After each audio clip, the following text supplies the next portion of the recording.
Hello student, welcome to today's class. So आज हम यहाँ पे डिस्कस करने वाले हैं नया सब्जेक्ट डाटाबेस मैनेजमेंट सिस्टम, जो कि काफ़ी इम्पोर्टेंट सब्जेक्ट रहने वाला है आपका एग्ज़ाम के पॉइंट ऑफ व्यू से। इसको हम बिल्कुल बेसिक से स्टार्ट करेंगे और साथ में हम यहाँ पे एमसीक्यू भी करने वाले हैं और साथ में हम प्रीवियस ईयर क्वेश्चन भी देखेंगे। तो चैनल को ज़रूर सब्सक्राइब कर लें ताकि आपको लेटेस्ट अपडेट मिलती रहे। तो चलो आज की क्लास स्टार्ट करते हैं। फर्स्ट है data. Data refers to basic facts and figures. It is generally raw information that simply includes basic numbers और टेक्स्ट। तो किसी भी रियल वर्ल्ड ऑब्जेक्ट्स के जो बेसिक फैक्ट्स है, जो फिगर्स है, उसको डाटा बोला जाता है। और ये रॉ इंफॉर्मेशन होती है जो कि बेसिक नंबर्स की फॉर्मेट में हो सकती है या फिर वो टेक्स्ट की फॉर्मेट में हो सकती है। अब अगर हम एक पर्सन की बात करें तो उस पर्सन के बारे में उसका जो नेम, उसकी एज, उसका जेंडर, उसका फोन नंबर, अब ये सब क्या है? डेटा है उस ऑब्जेक्ट के बारे में। तो data refers to basic facts और फिगर। और ये जो डाटा है वो किसी भी फॉर्मेट में हो सकता है, आपका टेक्स्ट की फॉर्मेट में, ऑडियो, वीडियो या फिर इमेज। नेक्स्ट है इंफॉर्मेशन। तो जब डाटा को प्रोसेस किया जाता है तो उसके बाद मिलती है इंफॉर्मेशन।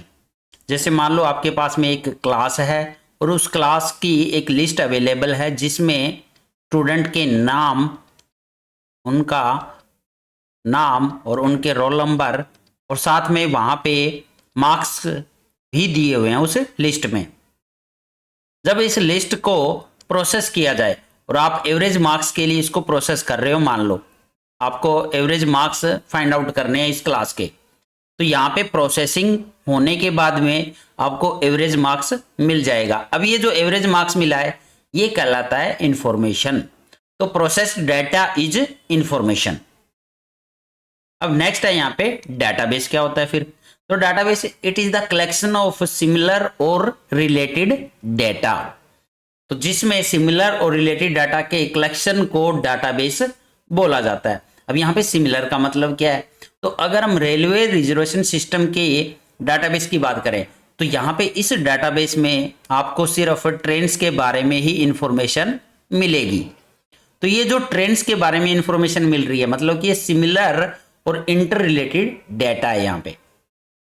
तो इसी के कलेक्शन को बोला जाता है डाटाबेस। और आपके मोबाइल में भी अगर कॉन्टेक्ट लिस्ट है तो वो भी एक डाटाबेस का काम कर रही है वहां पे।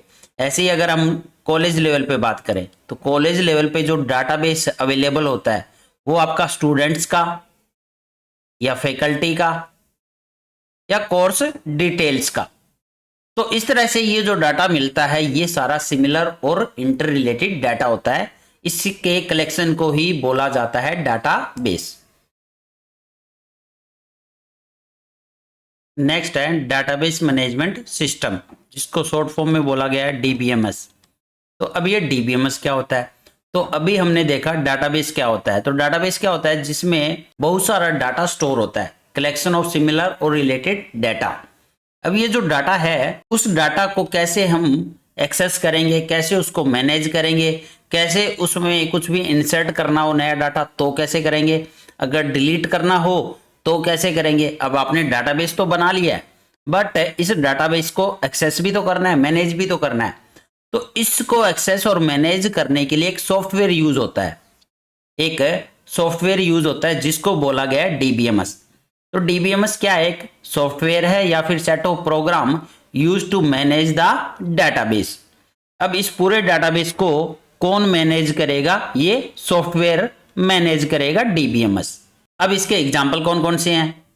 तो माई एसक्यूएल, ओरेकल या माइक्रोसॉफ्ट एक्सेस। तो ये सारे डीबीएमएस के एग्जाम्पल आपके जो यूज होते हैं। मोस्टली हर कंपनी या हर बैंकिंग सिस्टम में आज के टाइम में ये डीबीएमएस सॉफ्टवेयर ही यूज होता है डाटाबेस को एक्सेस करने के लिए, उसको मैनेज करने के लिए। अब इस डीबीएमएस के टास्क क्या है? तो it is used for creation, modification और रिमूवल ऑफ डेफिनेशन। तो क्रिएट करने के लिए, मॉडिफाई करने के लिए या डेफिनेशन को रिमूव करने के लिए डाटाबेस की DBMS का यूज होता है। नेक्स्ट है यूज्ड फॉर इंसर्शन, मॉडिफिकेशन या deletion of actual data. Next है used to retrieve the data from the database. Next है file system. A file can be understood as a container to store data in a computer. तो file consider होती है as a container to store data in a computer, और साथ में ये जो file system है ये बहुत पुराना सिस्टम है डाटा को स्टोर करने का, traditional system to store data in a computer. Files can be stored on the storage device of a computer system.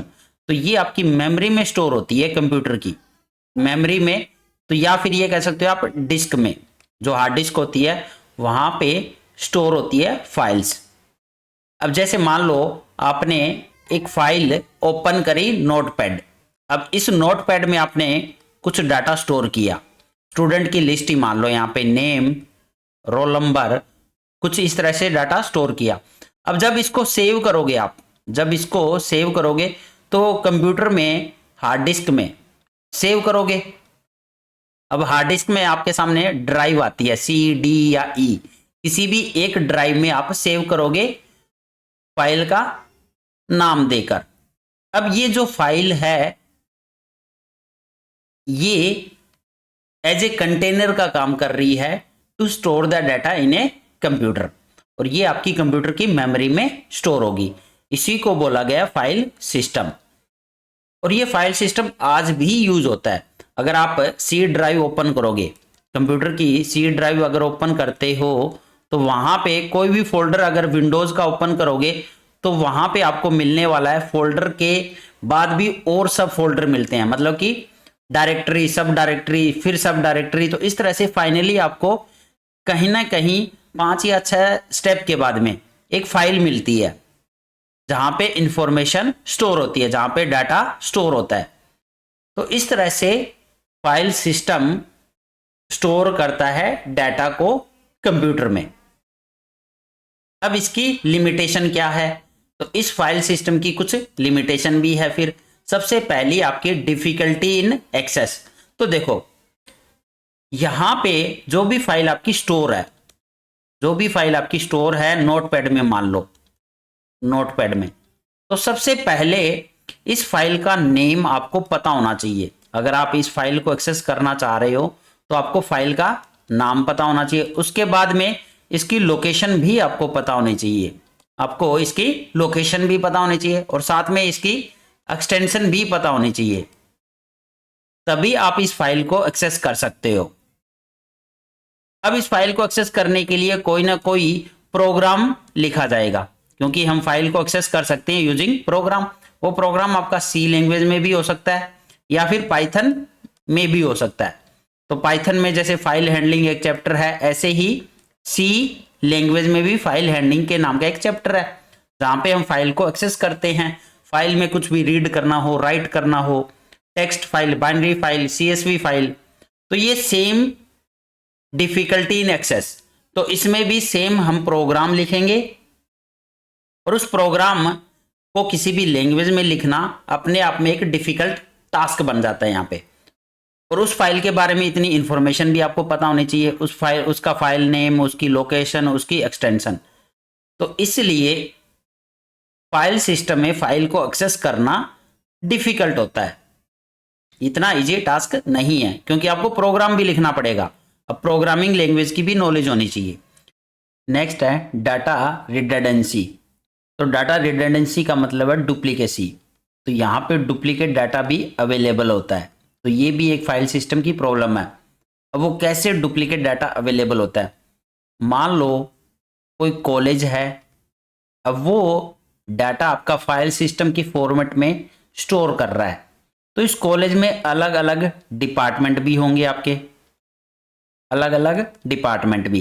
जैसे मान लो एक एडमिशन वाला डिपार्टमेंट है, एक एग्जाम रिजल्ट वाला डिपार्टमेंट है, एक आपका क्लास टीचर हो गया। तो इस तरह से ये 3 या 4 आपके डिपार्टमेंट हो गए। अब हर डिपार्टमेंट अपनी एक लिस्ट बनाएगा स्टूडेंट के बारे में। तो एडमिशन वाले के पास में एक लिस्ट होगी, वो अपने कंप्यूटर में स्टोर करेगा। ऐसे ही एग्जाम रिजल्ट वाला वो सेम लिस्ट उन स्टूडेंट के बारे में जो रिजल्ट है वो स्टोर करेगा अपने कंप्यूटर में। ऐसे ही क्लास टीचर के पास में भी इंफॉर्मेशन स्टोर है। तो यहां पे कुछ ऐसा डाटा है जो बार बार रिपीट हो रहा है, तीनों की लिस्ट में वो डाटा रिपीट हो रहा है, डुप्लीकेट हो रहा है, ये कह सकते हो यहां पे। तो इसलिए डाटा रिडंडेंसी पॉसिबल है आपके फाइल सिस्टम में, क्योंकि सभी के कंप्यूटर में सेम डाटा बार बार रिपीट हो रहा है। अब नेक्स्ट आपका डाटा इनकंसिस्टेंसी। तो यहां पे इनकंसिस्टेंसी का मतलब क्या है? तो जैसा कि हमने अभी बात करी कि तीनों डिपार्टमेंट के पास में अपनी अपनी लिस्ट होगी जिसमें डुप्लीकेट डाटा भी रहेगा। तो अब मान लो किसी स्टूडेंट का फोन नंबर चेंज हो गया, किसी का फोन नंबर अपडेट करना हो, तो वो एडमिशन वाली लिस्ट में तो वहां पे अपडेट हो चुका है, वहां पे अपडेट कर दिया गया है, लेकिन अभी वो अपडेट एग्जाम रिजल्ट और क्लास टीचर के पास में नहीं हुआ है। तो इसका मतलब डाटा जो है वो इनकंसिस्टेंट है। तो अब यहाँ पे जो डाटा है वो सेम अवेलेबल नहीं है। तो यहाँ पे कंफ्यूजन भी क्रिएट होती है कि जो एक्चुअल में जो डाटा है वो कौन सा सही है। नेक्स्ट आता है लैक ऑफ कंकरेंट एक्सेस। मान लो सेम फाइल को बहुत सारे यूजर एक्सेस करना चाह रहे हैं, सेम फाइल को, तो फाइल सिस्टम में एक्सेस करना मुश्किल होता है वहां पे, क्योंकि यहां पे कोई भी कंकरेंसी कंट्रोल टेक्निक यूज नहीं होती है। अब ये कंकरेंट एक्सेस होता है क्या है, एक रियल लाइफ एग्जांपल से इसको समझते हैं। जैसे आप कोई भी शॉपिंग करते हो किसी भी ऑनलाइन ऐप पे, जैसे फ्लिपकार्ट पे, तो वहां पे आपको कोई मोबाइल फोन पसंद आ गया। अब मोबाइल फोन का जो स्टॉक अवेलेबल है वो वहां पे दिखा रहा है ओनली 1 लेफ्ट। अब एक और यूजर है, उसको भी सेम मोबाइल पसंद आ गया और उसके भी यहां पे शो कर रहा है ओनली 1 लेफ्ट।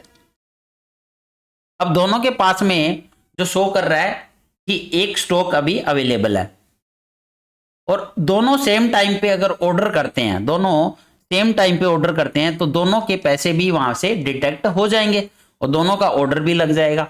बट अब फ्लिपकार्ट के पास में अवेलेबल तो एक ही है, तो वो दोनों को कैसे प्रोवाइड करेगा? तो ये वाली प्रॉब्लम आ सकती है आपके फाइल सिस्टम में।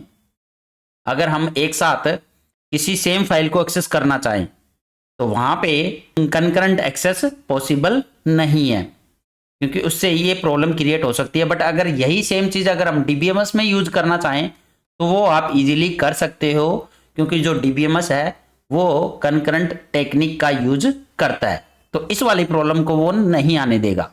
तो किसी एक का ही पैसा कटेगा, दूसरे का यहां पे डिडक्ट नहीं होने वाला वो। अब नेक्स्ट आपका सिक्योरिटी इशू। तो सिक्योरिटी इशू का मतलब है कि जैसे जो भी आपका डाटा स्टोर है किसी न किसी कंप्यूटर में स्टोर है, किसी न किसी एक कंप्यूटर में स्टोर है, तो कोई भी यूजर अगर उस कंप्यूटर को एक्सेस कर सकता है तो मतलब वहां पे उन फाइल्स को भी वो एक्सेस कर सकता है। तो यहां पे सिक्योरिटी इशू भी बहुत बड़ा कंसर्न है in case of file system. Next limitation है डाटा आइसोलेशन। तो डाटा आइसोलेशन क्या होता है? तो जैसे मान लो जो यूनिवर्सिटी है उसके पास में अलग अलग डिपार्टमेंट है, जो हमने पीछे एग्जाम्पल किया था, तो उसमें से एक डिपार्टमेंट आपका एडमिशन वाला। तो अब एडमिशन वालों ने जो लिस्ट बना रखी है वो मान लो नोटपैड में बनाई है उन्होंने, जो फाइल है वो नोटपैड वाली फाइल है, और इसकी लोकेशन भी अलग है यहाँ पे। अब ऐसे ही अगर एग्जाम वालों ने कोई लिस्ट बनाई है तो वो मान लो एक्सेल में बनाई है उन्होंने। अब इन दोनों फाइल्स में कोई भी मैपिंग भी नहीं है यहाँ पे, क्योंकि अलग अलग कंप्यूटर पे बनी है और अलग अलग लोकेशन पे और अलग अलग स्ट्रक्चर में, अलग अलग फॉर्मेट में, तो कोई मैपिंग भी नहीं है और स्ट्रक्चर भी क्या है, डिफरेंट है। तो अब इस फाइल को एक्सेस करने के लिए, इस नोटपैड वाली फाइल को एक्सेस करने के लिए अलग से प्रोग्राम बनाना होगा, और इस एक्सेल फाइल को एक्सेस करने के लिए अलग से प्रोग्राम बनाना होगा, क्योंकि दोनों के लिए डिफरेंट प्रोग्राम यूज होंगे एक्सेस करने के लिए। तो इस टाइप की प्रॉब्लम आती है इसी को बोला जाता है डाटा आइसोलेशन। अब दोनों की लोकेशन भी क्या है, डिफरेंट है, कोई मैपिंग भी नहीं है, और स्ट्रक्चर जो यूज हुआ है वो भी क्या हुआ है, डिफरेंट। तो इसको बोला जाता है डाटा आइसोलेशन।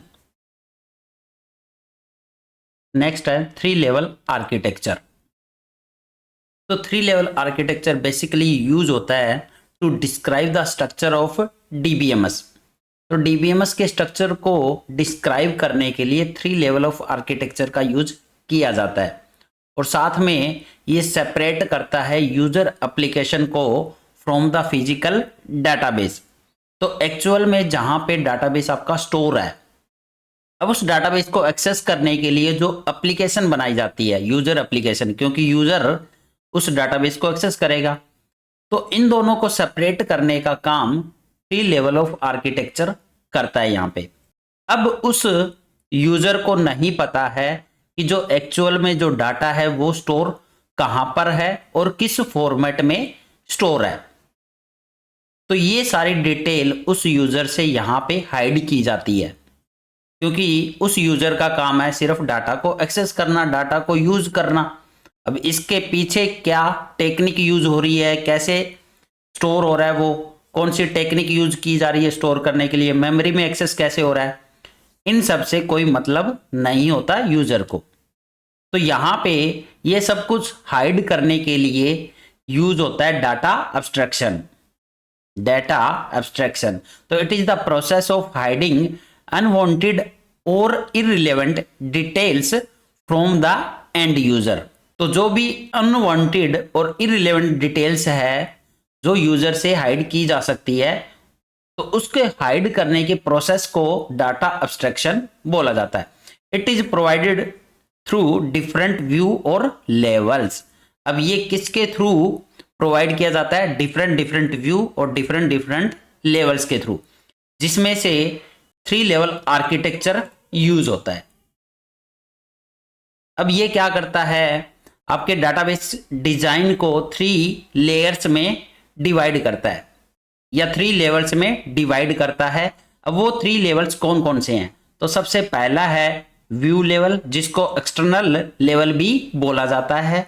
सेकंड है आपका लॉजिकल लेवल, जो कि कंसेप्चुअल लेवल भी बोल सकते हैं उसको, और तीसरा है आपका इंटरनल स्कीमा, जिसको फिजिकल लेवल भी बोला जाता है।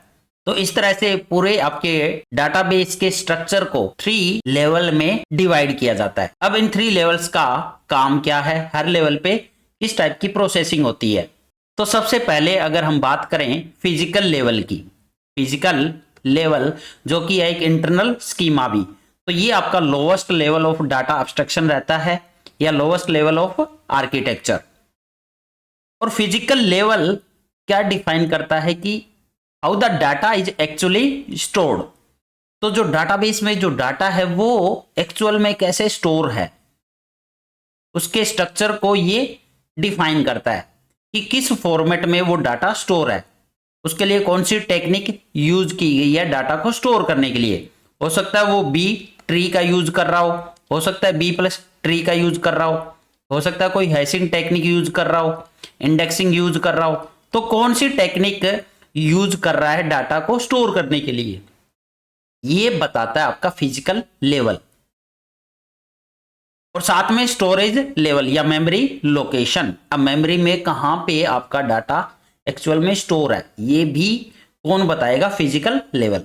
तो फिजिकल लेवल के बारे में सिंपल सी डेफिनेशन यही है कि it defines how the data is actually stored. सिर्फ ये इतना जानता है कि डाटाबेस में या डिस्क में आपका जो डाटा है वो किस फॉर्मेट में स्टोर है, जिसको बोला गया है इंटरनल स्कीमा या lowest level of data abstraction.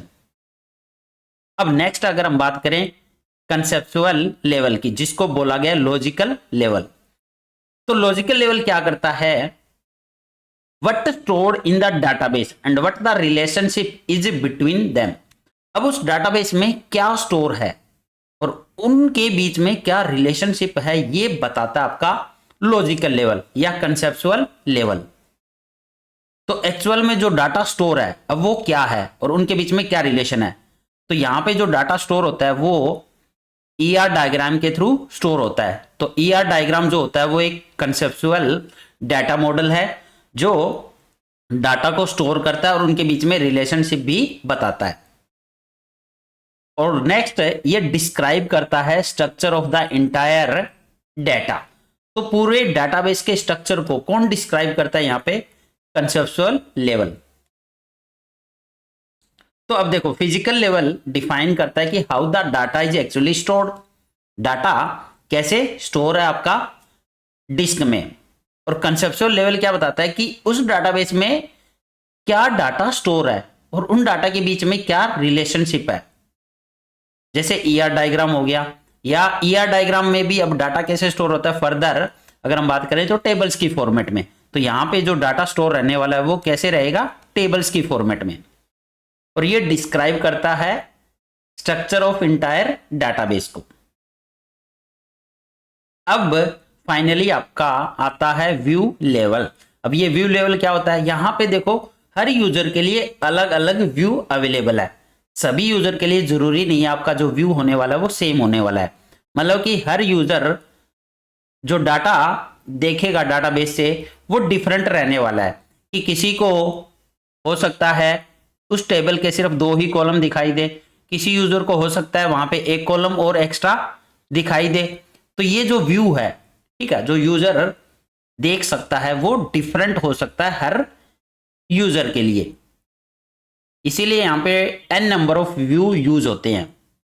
और ये highest level of data abstraction है आपका। और यूजर एक्सेस कैसे करेगा? तो इस व्यू के थ्रू करता है वो। यहाँ पे एक ऑथराइजेशन भी प्रोवाइड किया जाता है, ये भी कह सकते हो आप, एक ऑथराइजेशन प्रोवाइड किया जाता है, एक लॉगिन और पासवर्ड मिलेगा। अब उस लॉगिन और पासवर्ड के थ्रू ही वो डाटा को एक्सेस कर सकता है। और कितना दिखाई देगा ये इस व्यू पे डिपेंड करता है। सेवरल व्यू अवेलेबल होते हैं और सेवरल लेवल ऑफ सिक्योरिटी भी प्रोवाइड होती है। मान लो यहाँ पे कॉलेज की बात कर रहे हैं, कॉलेज के डाटाबेस की, तो ये एक लेवल हो सकता है आपका स्टूडेंट के लिए, एक जो व्यू है वो स्टूडेंट का है, एक और व्यू है जो कि फैकल्टी के लिए है। तो अब ये स्टूडेंट अपने लेवल पे सिर्फ अपने बारे में ही इंफॉर्मेशन देख सकते हैं, ठीक है, अपने बारे में इंफॉर्मेशन अपडेट कर सकते हैं, जैसे name, date of birth, address, phone number. हो सकता है वो मार्क्स देख सकते हो, मार्क्स को अब अपडेट नहीं कर सकते, एडिट नहीं कर सकते मार्क्स को। और अगर हम फैकल्टी वाले व्यू की बात करें तो फैकल्टी के बाद में फैकल्टी के पास में यहाँ पे जो एक्सेस रहने वाला है वो ज्यादा रहेगा। अब वो स्टूडेंट की डिटेल तो देख सकते हैं, साथ में स्टूडेंट के मार्क्स को भी अपडेट कर सकते हैं और अपनी इंफॉर्मेशन भी वहां पे देख सकते हैं। अब इसके बाद में एक और हाईएस्ट लेवल मान लो यहाँ पे एडमिन का है। अब ये एडमिन क्या है? इसके पास में मोस्टली सारी पावर है, वो स्टूडेंट और फैकल्टी दोनों के डाटा को एक्सेस कर सकता है यहाँ पे। तो इस तरह से हर लेवल पे अलग अलग सिक्योरिटी भी प्रोवाइड करता है आपका 3 लेवल ऑफ आर्किटेक्चर। वो कैसे करता है? यूजिंग व्यू लेवल या फिर एक्सटर्नल व्यू के थ्रू। तो इस तरह से आपका कंप्लीट जो डाटाबेस होता है वो 3 लेवल में डिवाइड होता है, 3 लेवल में डिस्क्राइब किया जाता है स्ट्रक्चर को, जिसको बोलते हैं 3 लेवल ऑफ आर्किटेक्चर। और ये होता है डाटा एब्स्ट्रैक्शन के थ्रू। अब डाटा एब्स्ट्रैक्शन क्या था? It is the process of hiding unwanted और irrelevant details from the end user. Next data डाटा इंडिपेंडेंस। तो data independence is mainly defined as a property of DBMS that helps you to change the database schema at one level of a system without require to change the schema at the next level।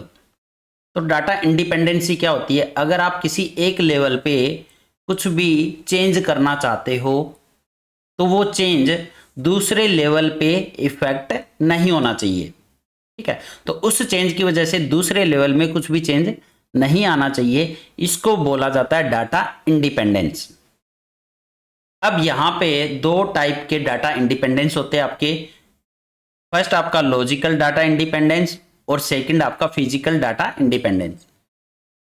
और ये जो data independence है ये describe किया जाता है 3 level of architecture के base पे ही। जैसे आपका जो डिजाइन होता है डाटाबेस का वो 3 लेवल में डिवाइड होता है। तो लॉजिकल डाटा इंडिपेंडेंस क्या कहता है? अगर आप किसी भी कंसेप्चुअल लेवल पे किसी भी टेबल में कुछ भी चेंज कर रहे हो अगर, तो वो चेंज करने से व्यू लेवल पे कोई भी असर नहीं पड़ने वाला, मतलब कि व्यू लेवल को आपको चेंज करने की जरूरत नहीं है। अगर कुछ भी चेंज करना है तो आप कंसेप्चुअल लेवल पे कर सकते हो। अब उस चेंज की वजह से आपको व्यू लेवल में चेंज नहीं करना। तो ये बताता है लॉजिकल डाटा इंडिपेंडेंस। ऐसे ही फिजिकल डाटा इंडिपेंडेंस क्या कहता है, अगर आप डिस्क में कुछ भी जो डाटाबेस स्टोर है उसमें उसकी मेमोरी लोकेशन चेंज कर रहे हो, या फिर आप डिस्क ही रिप्लेस कर रहे हो, अगर आप हार्ड डिस्क ही रिप्लेस कर रहे हो तो उसकी रिप्लेसमेंट से नेक्स्ट वाले लेवल पे कोई इफेक्ट नहीं पड़ने वाला, मतलब कि अब आपको कंसेप्चुअल लेवल में चेंज करने की जरूरत नहीं है। तो ये होता है फिजिकल डाटा इंडिपेंडेंस, मतलब कि आपने फिजिकल स्ट्रक्चर को चेंज किया है वहां पे, तो जरूरी नहीं है अब कंसेप्चुअल लेवल भी चेंज करना होगा या व्यू लेवल भी चेंज करना होगा। यही होती है डाटा इंडिपेंडेंसी। अभी यहाँ पे हम कुछ एमसीक्यू भी देखने वाले हैं, जो टॉपिक हमने पढ़ा है, जो कॉन्सेप्ट हमने क्लियर किए हैं उससे रिलेटेड एमसीक्यू है, साथ में यहाँ पे प्रीवियस ईयर क्वेश्चन भी है जो आपके एग्जाम में आए हुए हैं।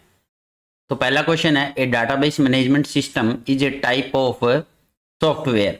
तो it is a type of system software, या it is a type of application software, या it is a kind of general software, या फिर both A and C.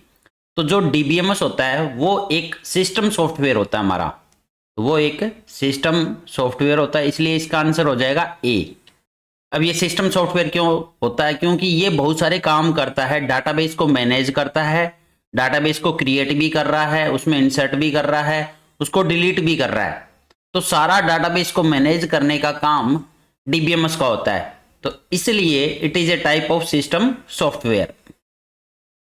Next है, a huge collection of the information or data accumulated from several different sources is known as data management, data mining, data warehouse, या both B and C।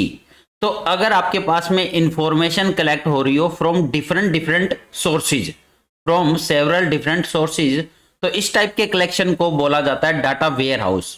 तो इसका answer हो जाएगा data ware house, क्योंकि जो हमारे ware house होते हैं, रियल लाइफ में भी बहुत सारे वेयर हाउस होते हैं जहां पे स्टोरेज का काम होता है, बट वहां पे जो भी आइटम स्टोर किया जाता है वो डिफरेंट सोर्सेज से आता है, इसलिए उसको वेयर हाउस बोलते हैं। तो सेम चीज डाटा वेयर हाउस में होती है, जो डाटा आएगा वो फ्रॉम सेवरल सोर्सेज आएगा जो कि डिफरेंट होंगे। नेक्स्ट है, in the architecture of A database system external view is the physical level, या लॉजिकल लेवल, या कंसेप्चुअल लेवल, या फिर व्यू लेवल। तो जो एक्सटर्नल व्यू होता है, जो 3 लेयर आर्किटेक्चर होता है, उसमें जो एक्सटर्नल व्यू होता है वही आपका व्यू लेवल भी होता है। तो सेम नाम है व्यू लेवल का, दूसरा एक्सटर्नल व्यू। नेक्स्ट है, the view of the total database content is conceptual view, या इंटरनल व्यू, या एक्सटर्नल व्यू, या फिर फिजिकल व्यू। तो जो टोटल डाटाबेस कंटेंट का जो व्यू होता है वो एक टाइप से आपका कंसेप्चुअल व्यू होता है। नेक्स्ट है, advantage of the database management approach is data is dependent on programs, data redundancy increase, data is integrated and can be access by multiple programs, या फिर नन ऑफ द अबव। तो जो database management approach की जो advantage होती है वो क्या होती है यहाँ पे, कि डाटा इंटीग्रेटेड होता है एक जगह पे और can be access by multiple programs. तो इसका आंसर हो जाएगा सी, क्योंकि डाटा डिपेंड नहीं होता है प्रोग्राम पे, ना ही वहां पे डाटा रिडंडेंसी इंक्रीज होती है। तो दोनों ऑप्शन तो गलत हो गए, क्योंकि डाटा रिडंडेंसी को रिड्यूस करने के लिए हम डाटाबेस मैनेजमेंट अप्रोच का यूज करते हैं, तो इसलिए इसका आंसर हो जाएगा आपका सी वाला। नेक्स्ट है, DBMS helps to achieve data independence, centralised control of data, neither A nor B, या बोथ ए एंड बी। तो डीबीएमएस डाटा इंडिपेंडेंस को भी अचीव करने में हेल्प करता है और एक सेंट्रलाइज कंट्रोल ऑफ डाटा भी प्रोवाइड करता है। सेंट्रलाइज का मतलब कि एक जगह पे सारा का सारा डाटाबेस अवेलेबल हो जाता है आपके पास में। वो अप्रोच जो होती है वो डीबीएमएस फॉलो करता है, सेंट्रलाइज अप्रोच। तो इसका जो आंसर रहने वाला है वो both A and B, D वाला आंसर हो जाएगा।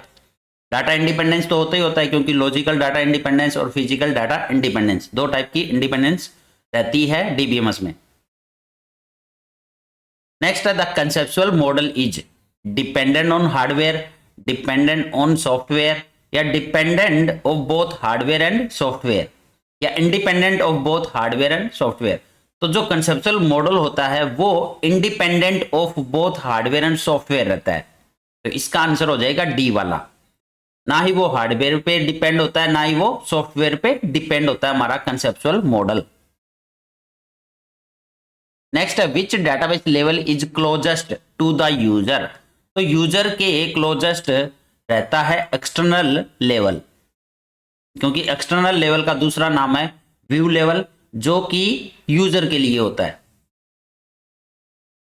नेक्स्ट है a logical schema is the entire database is a standard way of organizing information into a accessible part, या describe how the data is actually store on the disk, या none of the above. तो जो logical schema होता है वो describe करता है पूरे डाटाबेस को, तो logical schema describe the entire database, तो इसका आंसर हो जाएगा A. Which of the following is not an advantage of the database approach. तो अब बतानिए कौन सी एडवांटेज नहीं है। इंक्रीज सिक्योरिटी, तो ये तो है। एलिमिनेट डाटा रिडंडेंसी, ये भी एडवांटेज है। Ability to associate related data, ये भी इसकी एडवांटेज है, तो इसका आंसर हो जाएगा नन ऑफ द अबव, क्योंकि ये तीनों ही एडवांटेज है, आपको बतानी है नोट। नेक्स्ट है which of the following is a database. My SQL ये डाटाबेस होता है, इन्फॉर्मिक्स ये भी एक डाटाबेस होता है, एसक्यूएल सर्वर ये भी डाटाबेस होता है, तो सारे के सारे आपके डाटाबेस है ये, तो ऑल ऑफ द अबव। तो ये आपका स्टेट 2023 में पूछा गया था। नेक्स्ट है in general a file is basically a collection of all related row and column, नहीं। ऑल रिलेटेड डाटाबेस नहीं, ऑल रिलेटेड फील्ड ये भी नहीं, तो यहां पे आंसर आएगा रिकॉर्ड्स। तो जो भी फाइल होती है वो एक टाइप से कलेक्शन ऑफ रिकॉर्ड्स होती है, उसमें बहुत सारे रिकॉर्ड स्टोर रहते हैं, जो भी डाटा है, जो भी आपके बेसिक फैक्ट्स है, फिगर्स है, उन सबको यहाँ पे क्या बोला गया है, रिकॉर्ड्स। तो file is basically a collection of all related records. Next है which of the following refers to the level of data abstraction that describes exactly how the data actually store.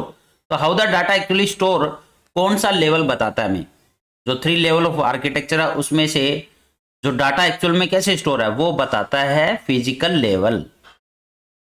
Physical level, तो answer हो जाएगा B वाला। Conceptual level नहीं हो सकता, file level नहीं होता, लॉजिकल लेवल भी नहीं होता, तो आंसर बचा फिजिकल लेवल। नेक्स्ट है which one of the following refers to the copies of the same data और information occupying the memory space at multiple place. मतलब कि सेम डाटा आपका मल्टीपल प्लेस पे स्टोर है, तो इस टाइप की इंफॉर्मेशन स्टोर करने के प्रोसेस को बोला जाता है डाटा रिडंडेंसी, तो आंसर हो जाएगा डी, डुप्लीकेट डाटा। ठीक है, डिफरेंट लोकेशन पे स्टोर है। The term data refers to the electronic representation of the information, या बेसिक इंफॉर्मेशन, या रो फैक्ट्स एंड फिगर, या फिर बोथ ए एंड सी। तो यहां पे जो डाटा जो है वो रेफर किया जाता है रो फैक्ट्स एंड फिगर। तो किसी भी ऑब्जेक्ट के बारे में रो फैक्ट्स और फिगर्स है उसको डाटा बोला जाता है, तो आंसर हो जाएगा सी। नेक्स्ट है the database management system can be consider as the collection of that enable us to create और मेंटेन द डाटाबेस। तो जो डीबीएमएस होता है वो कलेक्शन ऑफ प्रोग्राम्स होता है, उसमें बहुत सारे प्रोग्राम्स होते हैं। तो कलेक्शन ऑफ प्रोग्राम से क्या बनता है, एक सॉफ्टवेयर बनता है। तो सॉफ्टवेयर क्या होता है, कलेक्शन ऑफ प्रोग्राम होता है। प्रोग्राम क्या होता है, जिसमें सेट ऑफ इंस्ट्रक्शन हो, तो यहां पे आंसर आ जाएगा collection of programs. Next the term data independence refers to data is defined separately and not included in the program. Programs are not dependent on the logical attribute of the data. Program are not dependent on the physical attribute of the data both B and C. तो data independence का मतलब है कि जो भी programmes है वो logical attribute पे भी डिपेंड नहीं कर रहे हैं और फिजिकल एट्रीब्यूट पे भी डिपेंड नहीं कर रहे हैं। तो इसका आंसर हो जाएगा बोथ बी एंड सी। ये आपके दोनों ही आंसर करेक्ट है, बी और सी। नेक्स्ट है the internal level has individual user view of the database, community view of the database, या physical representation of the database, या ऑल ऑफ द अबव। तो इंटरनल लेवल जो होता है वो आपका फिजिकल लेवल होता है। तो फिजिकल लेवल क्या करता है, physical representation of the database को रिप्रेजेंट करता है। तो इसका आंसर हो जाएगा C. Which person is responsible for overall activities of the database, database designer या डाटाबेस एनालिस्ट या डाटाबेस एडमिनिस्ट्रेटर या डाटाबेस मैनेजर। तो जो डाटाबेस की ओवरऑल एक्टिविटीज होती है उसको कौन परफॉर्म करता है या उसके लिए कौन रिस्पॉन्सिबल होता है, तो उसका नाम होता है डीबीए। उसका नाम होता है DBA, database administrator. Database administrator is responsible for overall activities for database. तो आंसर हो जाएगा सी। नेक्स्ट है is the information about data. तो फर्स्ट आएगा डाटा नहीं, meta data. Meta data is the information about data, मतलब data के बारे में information. Data about data, data about data is called as meta data. Data about data, इसको क्या बोलते हैं, मेटा डाटा। तो इसका आंसर हो जाएगा बी। अब ये एंटिटी नहीं हो सकता, रिलेशन भी नहीं हो सकता, तो ऑप्शन क्या बचा, B, meta data is the information about data. Data के बारे में फर्दर इंफॉर्मेशन होना वो कहलाता है मेटा डाटा। तो अगर आपको वीडियो अच्छी लगी हो तो चैनल को जरूर सब्सक्राइब करें